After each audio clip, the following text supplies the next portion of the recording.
चिज देखेपछि मैले त ल्याएको सुन्तला भनेर ल्याएको के हो यहाँ नजिकमा देखाएन सुन्तला भनेर ल्याएको सुन्तला त होइन रहेछ म त छक्कै परेँ के हो क्या यो के हो सुन्तला त होइन रहेछ रातो पो हुन्छ त सुन्तला त छक्क पर्छु के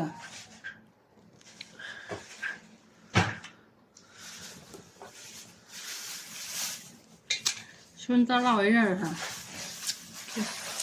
अचम्मको चिज छ यस्तो हुन्छ त सुन्तला तर मिठो छ के हो यो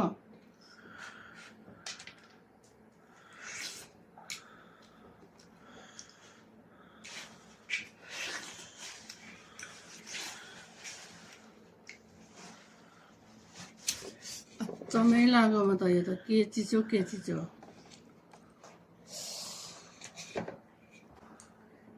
ल भयो होइन रहेछ कम क्वाट बोक्राइसँग खानुपर्ने अरे यो त हेर्दा भित्र सुन्तला जस्तो छ त गेडा पनि रहेछ यत्तिकै खाने रे